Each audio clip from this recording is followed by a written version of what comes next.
Здравейте, уважаеми сънародници! Вие сте с емисията Актуално на първата българска онлайн телевизия BBR TV. Аз съм Теменушка Молова. Какво сме подготвили в емисията накратко? Куклено хоро в Баркинг и Тотнъм. На сафари с BBR.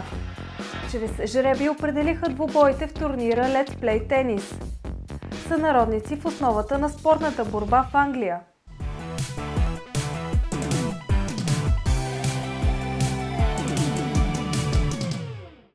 Новият кмет на Лондон, Садик Хан, обяви, че от септември жителите на британската столица ще могат да използват по-евтини билети с възможност за прекачване.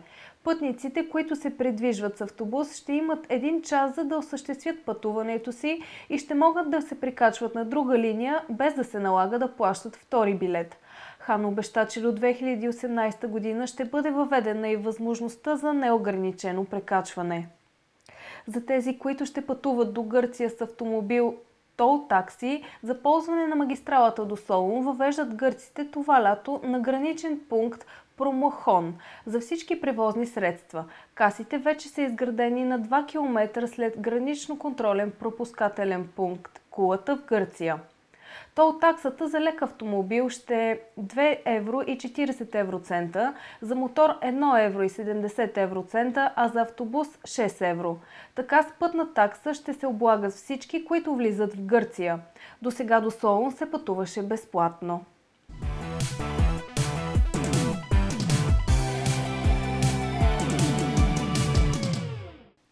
Неповторимо сафари приключения организират BBR фундация и BBR TV сред огромната територия на парк Лобърн, графство Бедфордшир. Сафари паркът е обитаван от най-различни представители на дивата фауна – тигри, лъвове, слонове, мечки, вълци и маймуни. Сред тях са и редица редки животни, с чието съществуване паркът се гордее. Припомняме, че през 2014 година на територията на Лобърн се появиха на бял свят малките антилопи-близнаци от рода Бонго, които са жизнено важни за Европейската програма по опазване на вида. Според еколозите, все по-малко стада антилопи Бонго живеят в дивата природа. Вместо пушките, заредете батериите на камерите и фотоапаратите, гръбнете сламените шапки и заповядайте на неповторим фотоулов в света на Лобърн сафари. Освен разходката сред дивата природа, ще имате уникалния шанс да се здрависате и с някой слон или да срещнете в директен контакт погледа на дива котка. Не пропускайте! 5 юни 2016 с BBR. А за любителите на разкоша и романтиката на 29 май BBR предлага пък визита в Лидс Касъл. Дългата история на замъка Лидс започва от 9 век, когато саксонски лорд го е построил. Най-известният владетел на замъка е бил крал Хенри VIII, превърнал крепостта в кралски дворец за своята първа жена Екатерина Арагонска.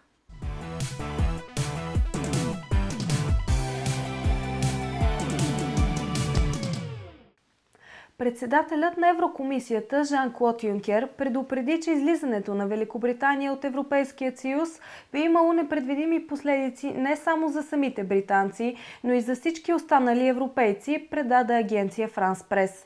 Близо половината избиратели от 8 големи държави от Европейския съюз също искат референдум за членството в Европейския съюз, сочи проучване на общественото мнение, цитирано от Reuters. Според сондажа, направен от британската агенция Ipsos Mori, 48% от анкетираните смятат, че при оттегляне на Великобритания тя ще бъде последвана и от други държави. 1/3 от анкетираните биха гласували за излизане от Европейския съюз.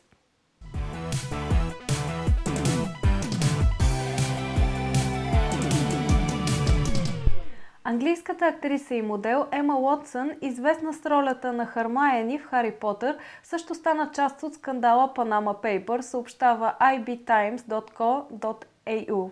Според чуждестранните издания, през 2013 година Ема Уотсън се е възползвала от услугите на панамската компания Mossack Fonseca, която регистрира на своя ред фирмата Failing Leaves.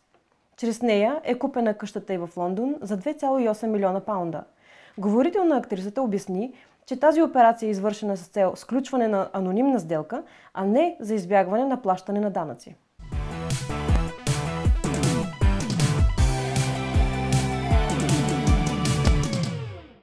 Как жената да стане харизматична богиня на успеха и как да бъдем мъдри родители и партньори. Отговорът на всички тези и още много въпроси ще даде психологът Маги Ангелова в своя европейски тур от практични семинари, озаглавен "Силата е в нас". Българите в английската столица ще имат уникалния шанс да станат част от събитието от 4 до 5 юни, като турът включва 2 двудневни тренинга, когато любовта следва сърцето и силата да си жена. Европейската обиколка на Маги Ангелова ще включи още София, Рим, Виена и Мадрид. Практичните семинари протичат под формата на учене чрез преживяване и включват една уникална комбинация от психоанализа, НЛП техники, констелации, дервишки и шамански практики, ролеви игри, творческа и смехотерапия, енергийна и духовна психология. Магия Ангелова гостува на предаването "Когитално, всичко което е", където в разговор с водещата Жасмина Папа Кирияко споделя подробности за европейския тур и неговите цели. Цялото интервю ще проследите след новините в предаването "Когитално, всичко което е", както и възможността да спечелите билети за концерта на Слави Трифонов в Лондон.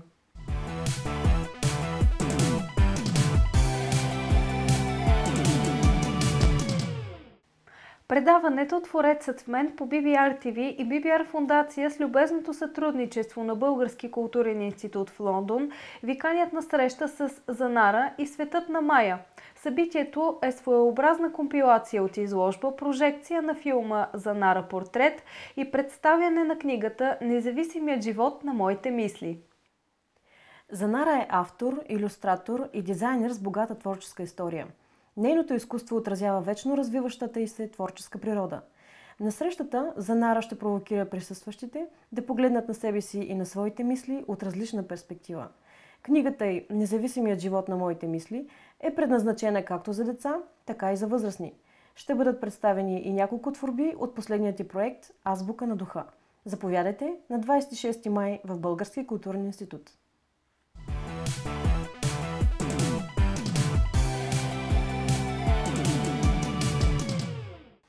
С грандиозен концерт ще бъде отбелязано на 20 май в Лондон председателството на България на Европейската общност през 2018 година.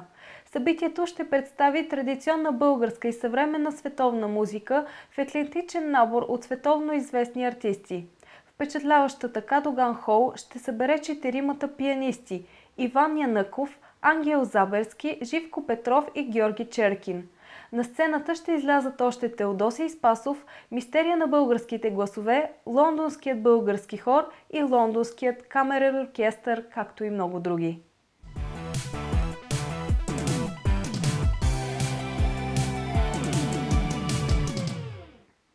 Неповторим куклен спектакъл ще зарадва малки и големи почитатели на театралното марионетно изкуство в 2 лондонски квартала.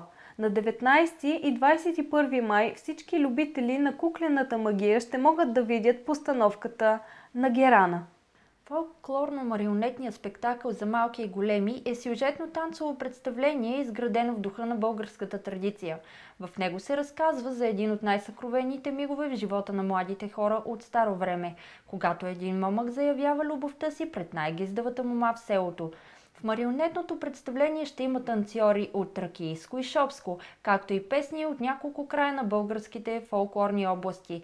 Изненадата е кръшно-куклено хоро с над 20 марионетки едновременно. Всичко това в българските училища на Тотнам и Баркинг. Заповядайте!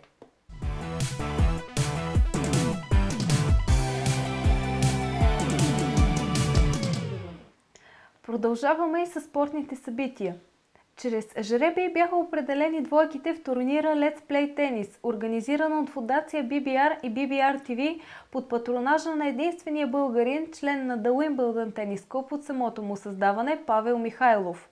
Участниците в надпреварата ще се изправят в двубои до определяне на 2 финалисти. Най-атрактивната част от турнира ще бъде финалът и той ще се проведе на кортовете на Wimbledon Tennis Club. Състезателите ще мерят сили и тенис умения в спортното събитие, уникално по своя характер за българската диаспора в Лондон. Спортното събитие е уникално по своя характер за българската диаспора в Лондон. Желаящите да се включат в надпреварата ще бъдат разделени на групи, в които ще се играе всеки срещу всеки в 2 от 3 сета и победителят в групата ще се класира за следващия кръг. До полуфинал ще достигнат 4 тенисисти, които играят, за да се излъчат 2 финалисти. Естествено, атракцията ще бъде финалът и той ще се проведе на кортовете на Уимбълдън тенис клуб. Няма ограничения за възраст и пол. Подробности за условията ще получат всички, които желаят да се включат и да се изявят в надпреварата. С Павел Михайлов разговаря Меги Ангелова.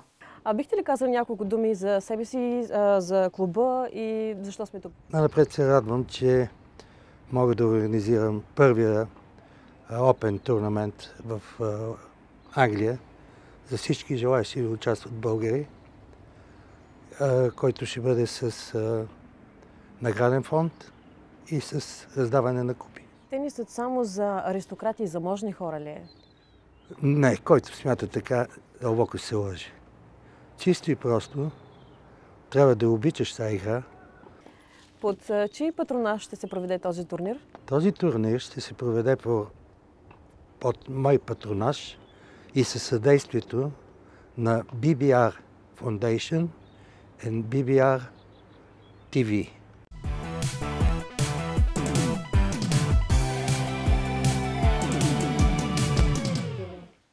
Приятелска контрола изправи в двубой българските футболни отбори на острова от Бирмингам и БГ Юнайтед от Лондон. Срещата бе първия сблъсък на двата тима. В екипа на лондончани бяха включени и най-добрите младежи от новото попълнение на отбора.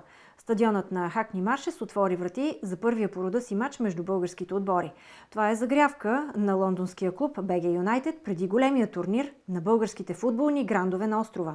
На 26 юни стадионът на Уест Хем ще събере 8 български футболни селекции за първи по рода си сблъсък. Заявки за участие са подали отбори от Бирмингам, Манчестър, Болтън и други. Сподели за BBR TV директорът на БГ Юнайтед Илко Якимов.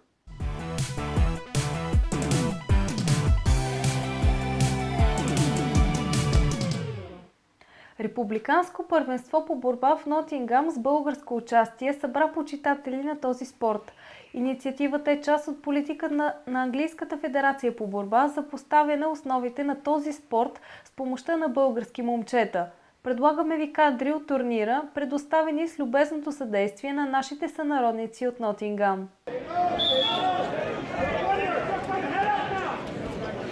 Така!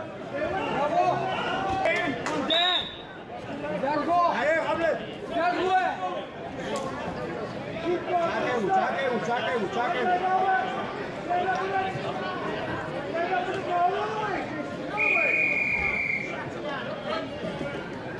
Така! Дай го пак, дай! Айде сега! Дай!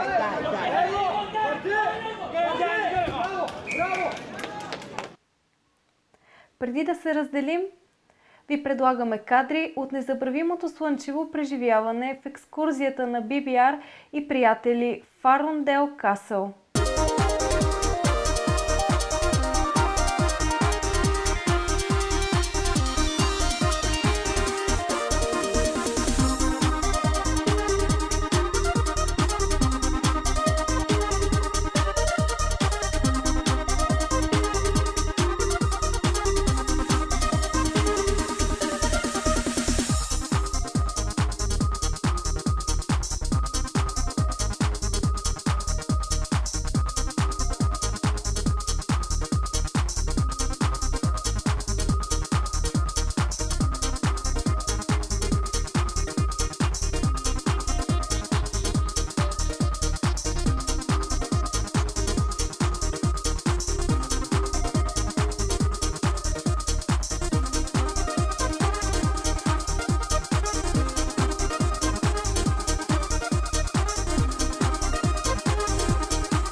Това се разделяме до следващата емисия. От мен Теменушка Молова и екипа на Актуално. Бъдете здрави!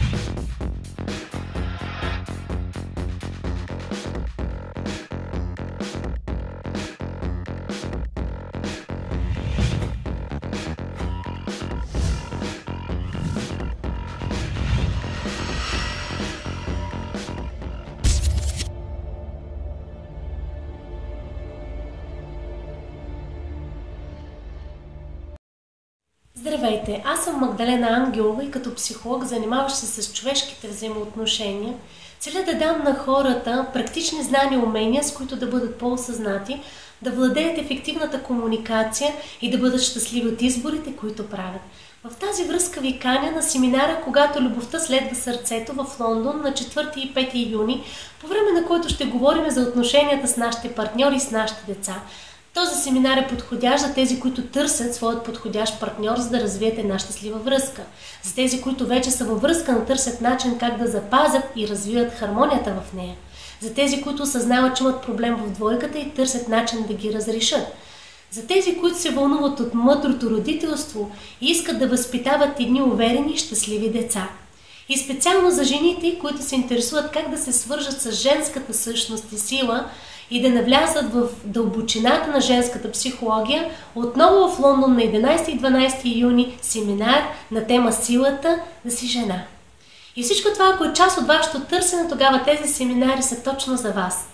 И всички тези събития в Лондон се реализират с медийната подкрепа на BBR TV и са част от моят европейски тур под мотото "Силата е в нас". Всички семинари ще се проведат в София, Лондон, Рим, Виена и Мадрид.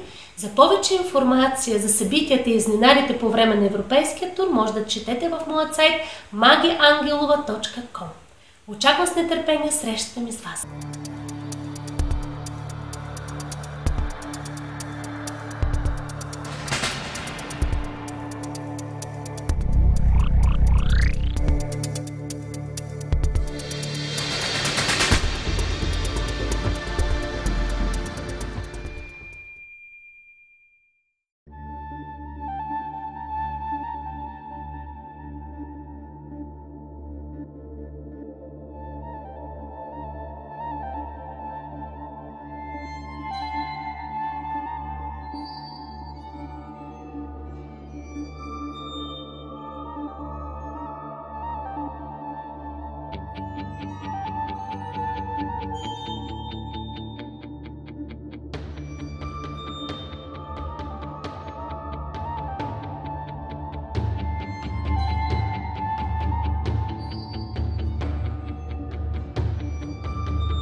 Здравейте, уважаеми зрители!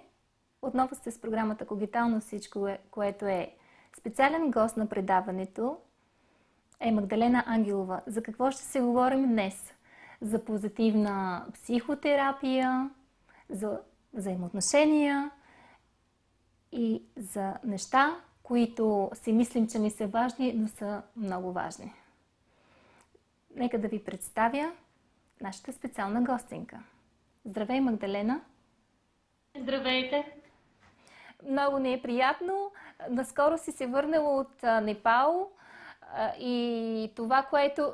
От Индия. От Индия, да, от Индия. Защото знам, че си била и в Непал също, но ще ни разказваш, ако желаеш, повече за твоя тур. А също така ти ще пристигаш и в Лондон. Ти провеждаш в Лондон в началото на юни 2 практични семинара, които са част от европейския ти тур.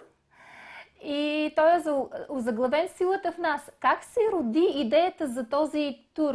Въобще, какво е началото?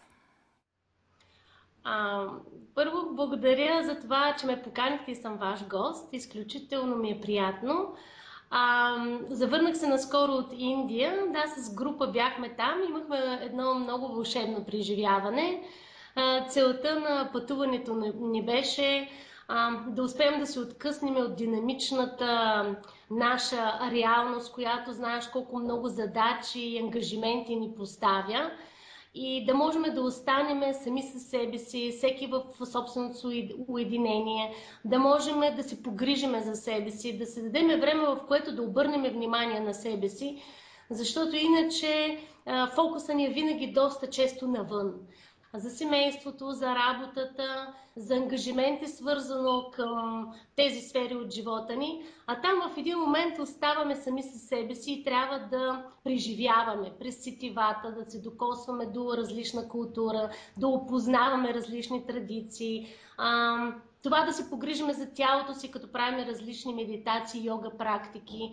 И там различното е, че водя психологичен тренинг по време на това пътешествие и с този тренинг пак ние целим да се свържеме с нашия аз, с това как работи нашият ум, как да можем да бъдем лидери на нашия ум, как да можем да използваме практичната психология така, че да променяме живота си, да бъдем по-щастливи, по-удовлетворени, да се справяме с критичните и трудни ситуации с по-голяма лекота, а не да се фиксираме в тях и в един момент, подхранвайки ги с нашите страхове и мисли, точно да станат по-големи тези страхове и проблеми.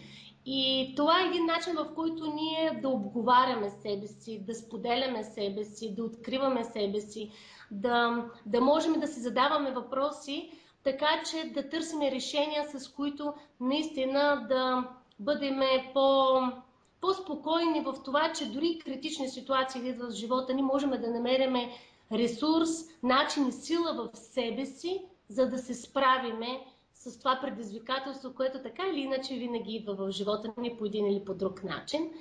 И в тази връзка много се замислихме с групата и с други мои клиенти, с които съм работила, че е много важно да разбереме, че силата е вътре в нас. И именно така се роди и мотото на Европейския тур, който сега ти анонсира "Силата е в нас". Много клиенти в последните години ми се обаждаха за терапия по скайп, защото са българи, които живеят в чужбина. И така пък се роди идеята и за тура, т.е. да бъде един пътешественик, психолог, за да мога да достигна до други градове и до други страни, в които хората имат нужда да се срещнем в една такава терапевтична, психологична среда, в един семинар, в който да говорим за наболелите теми, които всеки един от нас ги вълнува. И едни от най-наболелите теми, които хората търсят начин да бъдат по-успешни, по-щастливи, да разрешават по-бързо трудностите, които се появяват. И това са темите, свързани с нашите партньори, нашите семейства, връзката с нашите любими мъже и жени и най-вече слабостта ни като родители спрямо нашите деца. И в тази връзка също така акцентирахме именно върху мъдрото родителство, да е част от семинара, който ще имаме, който цялото заглавие, името на семинара е "Когато любовта следва сърцето". Но любовта на сърцето го разглеждаме през двата основни аспекта във връзка с нашите партньори и с нашите деца. Прекрасно. И "Силата да си жена" също на 5 юни. Виждам различни, осведомена съм, че имаш различни дати. Значи, "Когато любовта следва сърцето" на 4 и 5 юни. И "Силата да си жена". В Лондон ще имам 2 събития. Едното е на 4 и 5 юни, който е практичният семинар "Когато любовта следва сърцето". Именно в този семинар ние ще говорим за отношенията с нашите партньори и с нашите деца.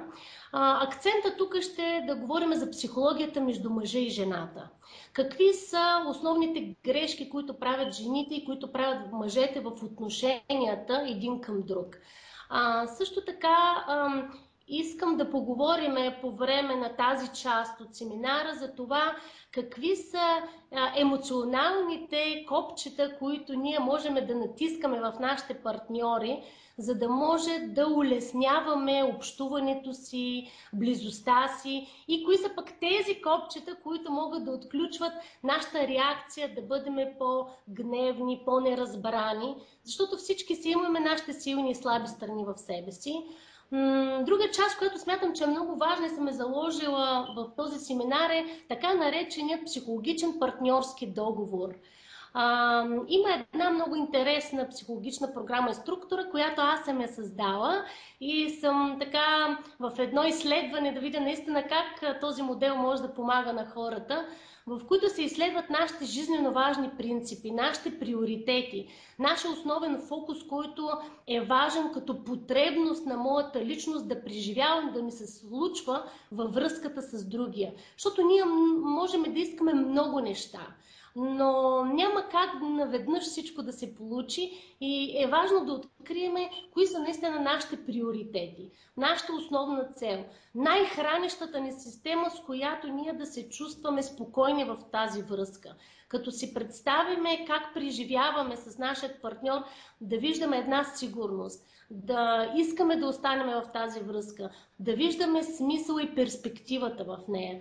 И това е именно тази техника, която ще работим за така нареченият партньорски договор, защото е много важно да имаме ясни рамки. Кой какво желае, кой за какво моли другия да не му причинява, какво е важно за мен да преживявам, от какво аз се страхувам, но не съм смела да го призная, за какво теб те моля, какво виждам в тебе като силни страни, като ресурс, за какво съм ти благодарен.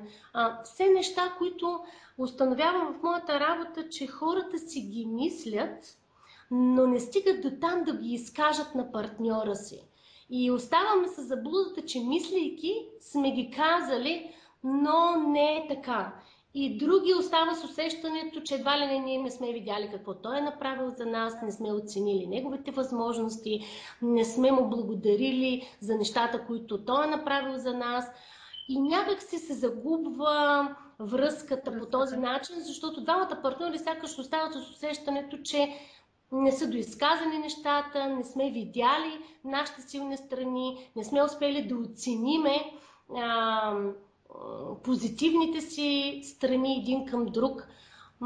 Особено когато сме в една връзка повече години, някак си оставаме в навика и не успяваме да поддържаме всеки ден огъня, пламъка, отношението и в двойката. Защото ангажиментите стават прекалено големи, ти знаеш, и в един момент караме сякаш по някаква рутина и по един навик и само сме във вихара на какви задачи, какво трябва да се свърши, какво трябва да направим за детето, за дома, какво трябва да довършим и ние като двойка, свързано с някакви задължения и много неща чисто в емоционален план не успяваме да се изкажеме.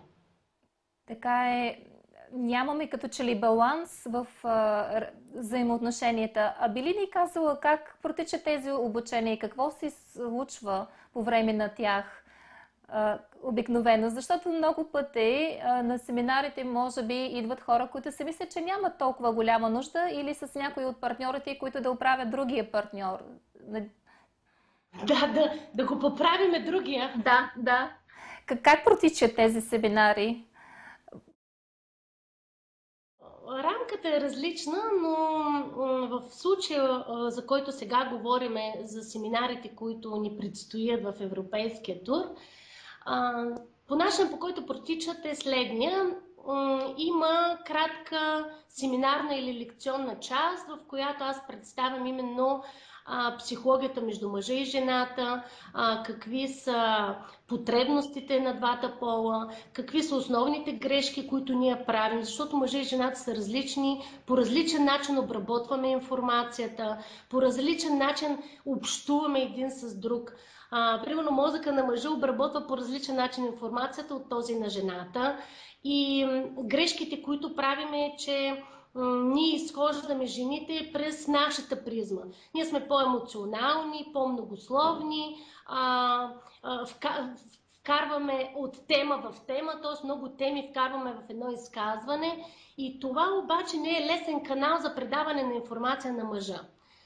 Мозъка на мъжа работи по по-различен начин. Той има нужда от по-кратка, ясна, структурирана информация, като се говори по една тема, да е само една, а не да тръгна от децата, да се сетя за къщата, после какво той трябва да купи от магазина и дали за утре да ми запази час за някакво място. Това няма как да стане мъжът да обработи по този начин информацията. И ние така го загубваме и той започва да ни чува, защото за него е важно да се хване една точка, да се свърши нали, целта по нея, по дадената тема и след това да се говори за някаква друга тема. И затова доста често мъжете и жените казват, ние жените сме от Марс, мъжете са от Марс, жените сме от Венера, не се разбираме и говориме на различни езици. Идва това усещане за различните езици, защото просто не разбираме различността на другия. И в тренинга ще се опитаме точно това да работиме, да разбереме каква е различността на другия. И какви са най-често проблемите с тази различност в този план на мисли, в това различие? Кои са най-често срещаните проблеми в двойките или самотните хора, които имат в наши дни? Значи един от проблемите, който основен и генерален, който се прави, е, че жените искат непрекъснато да променят мъжете си. Някакси ние сме склонни през най-голямата си любов да искаме все нещо да поправяме. Дали в визията му, дали в думите му, дали в правенето на нещо, за което сме го помолили. Все имаме някакси вътрешната потребност да се намесим, като последна корекция.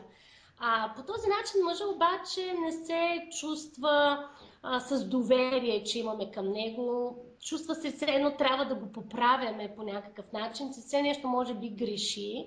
И това по-скоро предизвиква в него така една неудовлетвореност, а дори може да провокира и агресивно поведение. А пък грешката на мъжете е, че както са се запознали с жената, както е изглеждала, както се е държала, както е мислила, че тя ще стане консервирана и няма да се промени след 10 години напред. Тоест те искат тя да остане такава, каквато е да била. И в един момент пък мъжете започват да кажат, ти каква беше, каква стана, беше миличка, пък сега си нервна, беше по-отзивчива, сега си по-изискваща. Тоест, както си мъжете пък не приемат промяната на жената. Но и те се променят. Ние израстваме, придобиваме различни умения, влизаме в различни роли и на съпруги, и на майки, и на надграждащи професионалния си опит. И така няма как ние непрекъснато да бъдем милички, спокойнички и да нямаме своите криви или слаби моменти. Но мъжете се плашат от това, защото знаят какъв е вихъра на женската емоционалност. Тя е като огромна буря и те се притесняват, че не могат да овладяват и затова искат да я виждат в поведение модел, който им е познат. Да.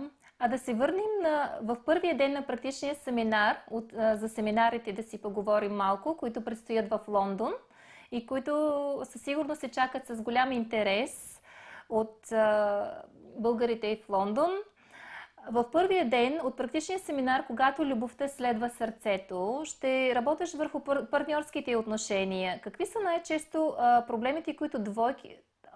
Ние говорихме за това, какви са най-честите проблеми, но във втория семинар ще работиш върху родителството и връзката с нашите деца и внуци. Това ще бъде много интересен семинар. В твоята... Искам да уточня, че това е един семинар, който се казва "Когато любовта следва сърцето" на 4 и 5 юни. Първият ден от този семинар ще работим за подобряване и разбиране на отношенията с нашите партньори, а във втория ден ще работим за отношенията с нашите деца, за развиване на мъдрото родителство, за това как да разбираме детската психология, нейните фази, през които преминават децата във всяка една възраст. Но тук основен акцент ще наблегнем на възрастта до 10 годишна възраст. Ще говорим повече за по-ранното детство, защото има неща, които трябва да се знаят, които разбирам в моята практика, че много от родителите нямат тази информираност и те нямат просто защото не се говори толкова много за детската психология и трябва човек да потърси специализирана помощ или консултация, за да може да разбере за кризите на децата или за това как пък ние да ги водиме към това да бъдат уверени, как да развиват личностния си потенциал и да откриват талантите в себе си. Къде се къса нишката между родители и деца и можем ли да бъдем по-мъдри родители, по-добри родители? Първо искам да... В някои случаи. Първо искам да кажа, че родителите трябва да не се стремят да бъдат перфектни, защото не можем да бъдем перфектни и трябва да се успокоим, че ние си имаме нашите грешки и хубаво е да правим тези грешки, но най-ценното е да се научим да си признаваме грешките, да може да се извиняваме на децата си, да можем да им показваме, че не само те грешат, че не само те са малките, които някой трябва да ги получава, някой трябва само да ги напътства, че самите ние също грешим, че самите ние също се чувстваме слаби понякога, че имаме нашите слаби страни. И защо е важно това? Защото понякога ние като родители зацикляме в това поведение, в тази роля, едва ли не, че само ние знаем, само ние сме компетентни, само ние ще издаваме правилата и законите в къщи, само нашето желание и модел трябва да се следва, все едно нашите правила са по-силни. И така децата на едно подсъзнателно ниво могат да останат с усещането ми, само аз ли съм грешен, само аз ли не разбирам, защо все аз трябва да се съобразявам? Аз ли трябва само да следвам правилата? Аз имам ли право да казвам мои правила? Ама този моят родител, добре, той ме е създал, той моят родител е толкова перфектен и добричък, а защо аз съм се родила от него или те са ме създали такъв, който все нещо прави, което да не е наред? И децата така се успокояват, защото разбират, слава Богу, не само аз греша, и моите родители грешат и те ми го признават. Това означава, че те ще ми покажат как да се справям с моите грешки и аз мога да се отпусна като дете и да си позволя и аз да греша и да бъда слаб. Защото иначе какво се получава? Родителите са по-идеализирани, а децата сякаш остават на по-ниска позиция на обезценените или на тези, които трябва вечно да ги поправяме и да ги учим. Тук е много тънка границата именно на това, как да действаме в мъдрото възпитание. Нали? Хем да не изтърваме съвсем контрола от гледна точка на това да предаваме властта изцяло в ръцете на децата и те да стават нещо като лидери, големите лидери и ние да се превърнем в жертва на децата си, защото има и това, нали? Когато децата толкова много знаят как да манипулират родителите си и започват да използват прекалено много такива театрални модели и ние ставаме жертва на тях. Нито пък да се превърнем ние в тези прекалено контролиращите, изискващите родители, в които пък децата да станат наши жертви. Нали? Този психологичен модел на жертва, контрольор и спасител е много деликатна и ще се опитаме именно да изясним и да работиме за това във втората част на семинара, за да може всеки един да бъде на правилното си място като родител и дете, да разбира какви са неговите сили, да разбира по какъв начин да си партнира с детето, за да може да вървиме към по-здравият начин на общуване. Маги, ти също си майка. Каква майка си? На какво те учи твоята дъщеричка Ангела? Какво ти казва? Майка, да, се определям като луда майка. Какво е определението за луда майка според тебе? Според твоето определение, защото аз също имам едно много хубаво определение за луд и луда. Лудостта ни дава правото да бъдем свободни и да си позволяваме да се свързваме с вътрешното креативно дете. По този начин аз си позволявам да правя пакости, да правя щуроти с моето дете, да изглеждам глуповато или да се вдетенявам повече, отколкото е възрастта ми в момента. И затова казвам, че съм луда майка. Ние имаме много интересни игри, които от време на време си правим. За съжаление, обаче сега са малко по-малко, както казва моята дъщеря, защото мамо, почнала си много да работиш. Но, примерно, отиваме в мола, докато се разхождаме и влизаме в един магазин и изведнъж аз влизам в ролята, все едно не познавам моето дете и започвам да казвам: о, извинете, вие сте една прекрасна млада дама, много се радвам да се запозная с вас и какви интересни дрехи си избирате, какво ви хареса в тях, а рокли ли обичате, поли ли? И тя много се забавляваше, така: стигате, мамо, ти си моята мама, не дей сега, виж как ще ни гледат хората. Ма викам, какво, хората обичат да се забавляват, на теб весело ли те? Тя каза: да, весело ме, ама се притеснявам какво ще кажат другите. Ама викам, важно е как се чувстваме ние. Викам, сега ти, ако искаш, ти ме питай нещо. И тя каза: ох, извинете, вие сте много хубава, ще си вземете ли нещо от нашия магазин? Но ние де-факто си играем в един магазин. Продавачките не гледат доста странно, но ето това е една лудост, която ние си позволяваме. Лудостта да си позволиме да ни гледат странно, да казват тези нещо не е наред, може би. И да бъдеш себе си. Или да дадат някаква оценка, която всеки се усеща по различен начин, но ние да си позволим да излезем извън стандартните рамки на клишетата, как трябва да изглеждаме винаги, да се съобразяваме с етикетите. Нали? Понякога да си позволим да ги нарушаваме и да правим нашите си малки щуротии, които за мен са изключително зареждащи за вътрешната ни сила. Да, а сега да се върнем пак на женската същност. Разкажи ми какви 4 типа енергии на женската същност ще представиш на силата да си жена? Да, това е вторият семинар, който единствено само в Лондон ще го правя на 11 и 12 юни. Силата да си жена. Ние жените вече сме малко позабравили какво означава това според мен.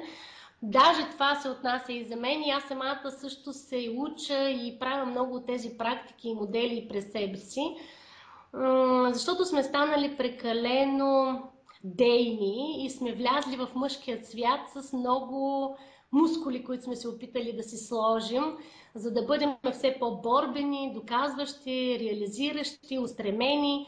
Обаче това е мъжката енергия.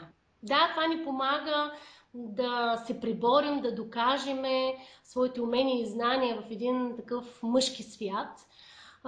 Но това ни отделя от нашата нежност, от нашата спокойна същност, от приемащата ни сила и функция, от това да бъдем по-смирени, да бъдем по-творчески, да бъдем така по-детски вярващи в чудесата, в мистичността.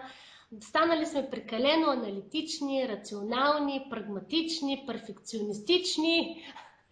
Да. И това ни дава някаква сила, но въпреки всичко ни кара да усещаме една липса. Затова многото жените, които са успели, пак продължават да имат едно усещане за незавършеност. А това е именно загубената ни женска автентичност. Женска автентичност, която е свързана именно с това да артикулираме през различните ролеви модели, които са свързани с тези емоционални страни, за които ти спомена. Защото ние губиме от силата си, когато обслужваме само един модел. Когато забравяме да бъдем и нежните, и слабите, някакси по един негативен начин разбирам, че жените оценяваме това да признаем, че сме слаби, да помолим, да потърсиме помощ, да делегираме права, да прехвърляме някой друг да го направи, независимо от това дали го прави по начина, по който ние искаме или не. И с жените, с които се срещаме и работиме, точно това е нещо, което доста ги притеснява. Тя каза: ма как аз мога да го свърша сама, веднъж съм го казала, защо трябва да го повтарям? Другата част от разликата между мъжа и жената е, че на мъжа трябва да му се повтори поне 3 пъти. Един път да кажем не е достатъчно. Това е нещо, който ни уважава. Да, и още нещо. Ние забравяме да си правим подаръци жените. Твоите тренинги са свързани с много подаръци. Всички обичаме и подаръци, като че ли жените понякога забравят да си ги правят. Ще ни кажеш ли нашите зрители как могат да се здобият с подаръци от твоите тренинги, например? И какво предстои? Защото знам, че ти си завърнал от духовно пътешествие в Индия, съчетано с тренинг. През май ти предстои ново в Италия. Разкажи ни повече за тези групи, духовни пътешествия и за подаръците от тренингите. Как да се здобием с тях? Кажа на вашите зрители, че освен тези два тренинга, които ще имам за силата да си жена и когато любовта следва сърцето, ще имам и една презентация, която е изцяло безплатна, която ще е в културния център, в която ще представя себе си, своят опит, своите цели, всички програми, които правя, какво ще дадат тези теми и програми, които също ще предстоят, защото смятам, че е нужно човек първо да усети другия срещу себе си. Много от хората не ме познават и имат нужда да усетят енергията ми, начина по който аз представям информацията, начина по който говоря за психологията, какви техники и модели искам да им предложа, защо съм изготвила един набор от теми, върху които да работим, като управлението на ума, като как да си чистиме родовите модели, като как да се свържеме с женската си емоционалност, как да работиме за доброто ни партньорство и мъдрото подкрепящо родителство. Всичко това да им го представя, за да могат да разберат какво могат да получат по време на тези семинари. Подробно всеки един, който желая, може да се запознае с програмата и с всички събития на моят сайт на magiangelova.com, където всичко е подробно описано. Да, подаръците, не знам, много често говориме защо забравяме да си правим подаръци. Сякаш забравяме да бъдем ценни за себе си или толкова много обичаме да правим подаръци за другите и сме обърнати навън да правим за близките си, за хората, които обичаме, че малко по-малко си даваме време за себе си. Но точно това се опитваме да говорим и да обръщаме фокуса и към себе си, когато се срещаме с нашите групи, когато работим. По време на европейския тур, това, което всеки един може да получи и възможността да участва в тези игри, по време на тренингите за когато любовта следва сърцето, който участва в този тренинг го преживее, след това ще тегляме томбола, в която ще изтегляме тези, които могат и да получат нашия подарък, който е така наречен личностен профил. Личностният профил, т.е. профил, който може да направим на себе си, на нашия партньор или на нашето дете или деца. Личностният профил е свързан с това да разбереме какъв е нашият психологичен модел, какви са нашите силни страни, какви са нашите слабости, как да ги разрешаваме, какъв е нашият път и цел, по какъв начин да общуваме, по какъв начин да разрешаваме нещата, за да станат по-леки, какъв типаж сме, какъв типаж е подходящ за нас. Тоест, това са детайлите, които съставляват този профил, който ще бъде описан и ще го получи този, който спечели от играта за профилите. Също така някои от нашите партньори също участват в това да ни дадат възможност да дадем повече подаръци. Един от тях това е за билетите за концерта на Слави Трифонов и Кокобен, които предстоят. Също така в Лондон има такъв, предполагам, ти знаеш. На 21 май, да. На 20... Чакаме с нетърпение, Слави. Те ни предоставят екипа два билета, които можем да дадем за Лондон и за другите места, където те ще участват. Така че това е също една възможност, която знам, че билетите са свършили много отдавна. Да. Много хора също писаха и се обадиха, свързано с играта специално за тази томбола.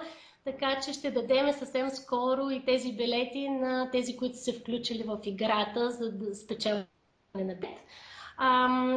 И по време на презентациите, за които ти казах, безплатните, които ще представя себе си, ще дадем книга, която е последната книга с автограф от Слави, който той пусна на пазара, която също доста хора ни писаха, че проявяват интерес към нея. И не, че не могат да си го позволят, ами емоционалната стойност с някакво послание или автограф от него е нещо, което може би е по-ценно за тях и затова питат за книгата.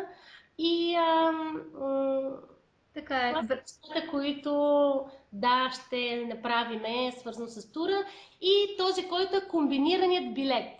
Това е комбинираният билет, който е точно плащаш 2 билета за групови билет, третия е безплатен. Тоест много хора са група или са семейство и ни писаха. И в тази връзка пуснахме тази отстъпка, т.е. ако са 3 приятели или семейство, билета е с отстъпка за единия, т.е. 3 идват, но единия не плаща. Прекрасно. А сега искам да ти задам един личен въпрос. Има ли място, където си се почувствал особено различно? Някакво специално място, което те тегли отново и отново, което те зарежда и ти дава стимул? Място като... Какво имаш предвид? Като място? Място. Каквото е за тебе. Място или държава, или местенце, където ти получаваш нещо специално. Зареждаш се и те стимулира, вдъхновява.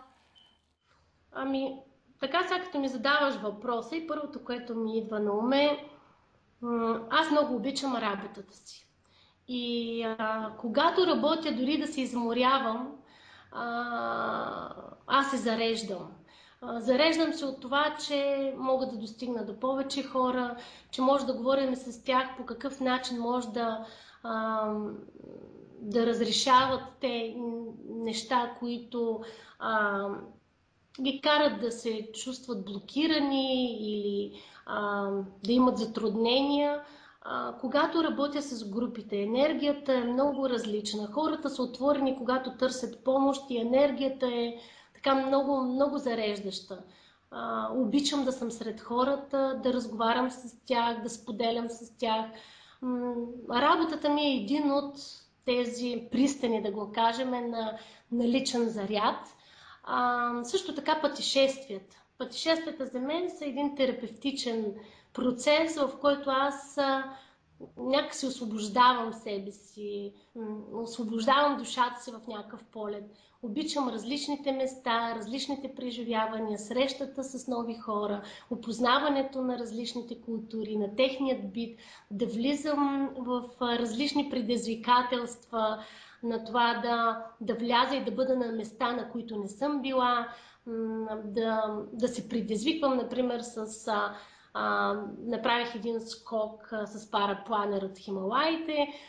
Това са неща, които някак си ме зареждат, дават ми сила и са такова място. То не е място ми като ситуация, като момент, като място вътре в мен. Прекрасно, и предполагам, че нашите зрители ще имат въпроси към тебе и как могат да се свържат за консултация, съвет, за информация за предстоящите практични семинари и къде потегли след Лондон? Могат да се свържат с мен на сайтовете, които са вписани на сайта, в мейла, който е описан на моят номер.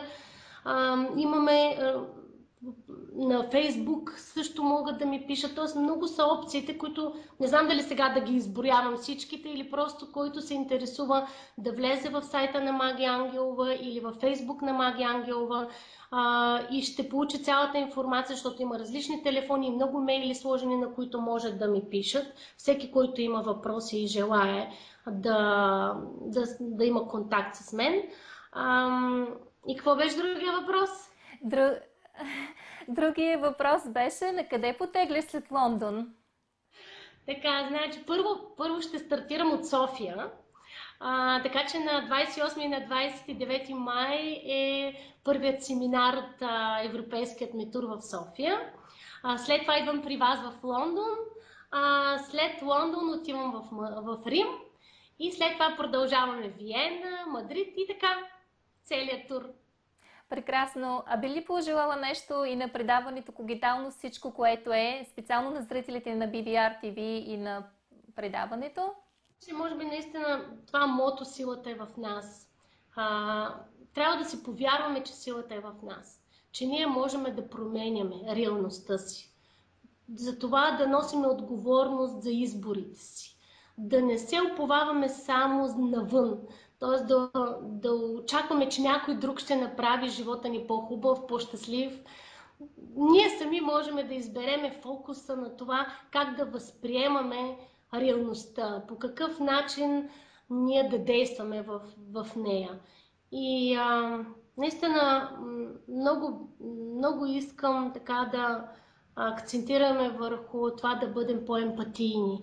Емпатията ни прави по-духовни.